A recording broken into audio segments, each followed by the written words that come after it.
Ini sudah ada pertanyaan dari @lvst.ht. Assalamualaikum Ustaz, Ustazah. Waalaikumsalam warahmatullahi wabarakatuh. Aku mau nanya nih, jika wanita haid pada saat malam Lailatul Qadar, apakah dia tidak dapat pahala di malam tersebut? Nah, mungkin boleh dijawab sama Ustazah Nada. Silakan Ustazah. Baik, Mas Mikdad, Ustaz Syam dan Ustaz Maulana izin. Bismillahirrahmanirrahim. Alhamdulillah wassalatu wassalamu ala Rasulillah. Rabbi syrah li sadri wa yassir li amri wahlul 'uqdatam min lisani yafqahu qawli. Shadaqallahul adzim. Salah satu kemuliaan yang ada pada bulan Ramadan yaitu adanya Lailatul Qadar atau malam Qadar yang sudah Allah cantumkan dalam Al-Qur'an surat Al-Qadar. A'udzubillahi minasyaitonirrajim. Bismillahirrahmanirrahim. Inna anzalnahu fi lailatul qadar wa ma adraka ma lailatul qadar. Lailatul qadri khairum min alfi syahr. Tanazzalul malaikatu warruhu fiha bi izni rabbihim min kulli amrin salamun hiya hatta matla'il fajar. Itu adalah kemuliaan Lailatul Qadar yang ada hanya pada bulan suci Ramadan. Dan baginda Rasul juga memberikan penjelasan lagi untuk kita nih umatnya Nabi Muhammad SAW bahwasannya Lailatul Qadar ini terjadi di 10 hari terakhir dari bulan suci Ramadan. Bagi seorang laki-laki tentu sangat leluasa karena tidak ada halangan, tidak ada hambatan, bisa pergi ke masjid, bisa itikaf, bisa membaca Al-Quran. Tapi bagaimana ketika seorang wanita yang di 10 terakhir itu kedatangan tamu?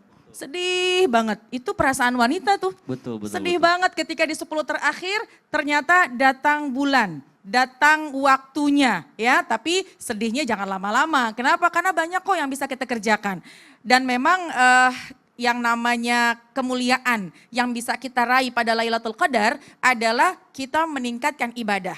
Dan yang namanya ibadah ini bukan hanya puasa saja. Yang namanya ibadah bukan hanya sholat saja. Dan yang namanya ibadah bukan hanya baca Quran saja. Kalau kita memahami ibadah itu luas, maka insya Allah ketika kita kedatangan bulan di waktu Ramadan, maka insya Allah sedihnya tidak akan berkepanjangan. Bahkan justru husnuzon, oh jadi banyak istirahatnya. Tadi Ustadz Maulana sudah sampaikan, oh jadi bisa nyobain makanan-makanan, jadi bisa memberikan yang terbaik buat keluarga. Di Lailatul Qadar apa yang bisa dikerjakan? Satu, manfaatkanlah sedekah.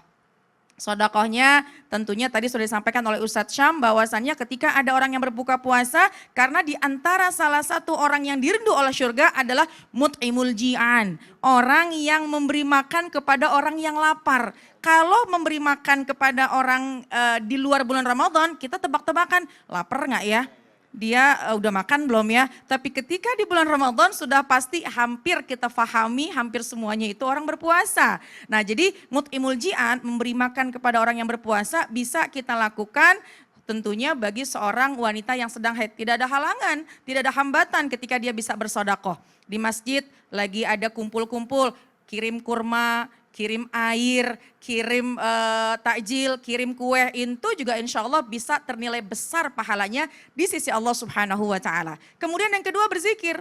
Tadi Ustadz Syam sudah sampaikan bahwasannya istighfar. Ini subhanallah, istighfar ini adalah zikir yang bukan hanya bisa melunturkan dosa-dosa kita, tapi juga insya Allah ini akan memberikan kemudahan bagi berbagai macam urusan-urusan kita. Man lazimal istighfar, ja'alallahu lahu min kulli dhiqin makhraja, wa min kulli hammin faraja, wa razaqahu min haitsu la yahtasib. Allah akan kasih rizki dari yang tidak disangka-sangka, perbanyak istighfar. Kemudian juga perbanyak yang namanya tasbih. Subhanallah, subhanallah, subhanallah, itu adalah zikir yang sangat dicinta oleh Allah. Kata baginda Rasulullah SAW, kalimatani khafifatani ala lisan, thaqilatani fil mizan, wa habibatani ila rahman. 2 kalimat yang enteng diucap di lisan, berat di timbangan, tapi 2 kalimat ini kalimat yang amat sangat dicinta oleh Allah, yaitu kalimat tasbih. Subhanallah wa bihamdi, subhanallahil azim. Jadi bagi sesiapa wanita yang sedang haid dari mulai sekarang atau nanti ketika di 10 terakhir di bulan Ramadan, jangan lupa pegang tasbih, perbanyak berzikir kepada Allah. Insya Allah kalau kita kedapatan Lailatul Qadar, khairun min alfi syahr, maka zikirnya itu ternilai seolah-olah kita melakukan zikir lebih daripada 1000 bulan atau kurang lebih 83 tahun secara terus menerus. Jadi Kita nih wanita yang sedang haid, kalau sekiranya kita sedang dalam keadaan tidak haid kan bisa baca Quran, bisa senantiasa berwudu, baca Quran lagi, batal berwudu, baca Quran lagi. Tapi ketika sedang haid, dari awal Ramadan sampai akhir Ramadan, apabila ada yang sedang haid, jangan jauh dari tasbih. Atau lisan kita memperbanyak berzikir kepada Allah, dan juga murahlah tangan kita untuk bisa memberikan bersedekah, dan yang tidak juga kalah pentingnya, berbakti sama suami, berbakti sama orang tua, ngurusin ikhlas anak-anaknya. Meskipun sedang haid, insya Allah besar pahalanya di sisi Allah Subhanahu wa Ta'ala. Amin ya Rabbal Alamin. Jadi semangat ya wanita-wanita yang sedang haid, tetap banyak meraih ridho dari Allah Subhanahu wa Ta'ala. Betul, luar biasa. Jadi jangan karena haid terus putus harapan jadi di rumah aja gitu ya. Masih banyak yang bisa dilakukan dan insya Allah dapat ganjaran yang sentimpal dari Allah Subhanahu wa Ta'ala. Masya Allah. Baik, nah ini tapi ngomongin soal puasa ya Ustadz Maulana. Bener ya Ustadz Maulana tuh kalau misalnya kita lagi puasa, godaannya tuh ada aja. Kemarin tuh saya lagi di jalan, saya ngelihat ya, ada orang di pinggir jalan, lagi enak-enak ngopi, makan gorengan. Saya lagi puasa, gimana gak kesel coba saya? Sabar. Kesel. Sabar aku kasih. Tapi kesel lah, pengen rasanya boleh nih. kesel aja. Cuman gini, buat semuanya, yang semuanya lagi nonton, yang lagi puasa, kalau ada yang membuat kita lagi marah, maka katakan saya lagi berpuasa. Sadarkan, jangan sampai justru kita sendiri yang membuat kita Astagfirullahaladzim, kemarin saya pengen buka kaca aja, pengen teriak, saya lagi puasa nih gitu. Gak boleh ya? Astagfirullahaladzim. Kok aku yang jadi bermasalah ya? Jangan kalau gitu, jangan kepancing malah jadi ikut-ikutan emosi.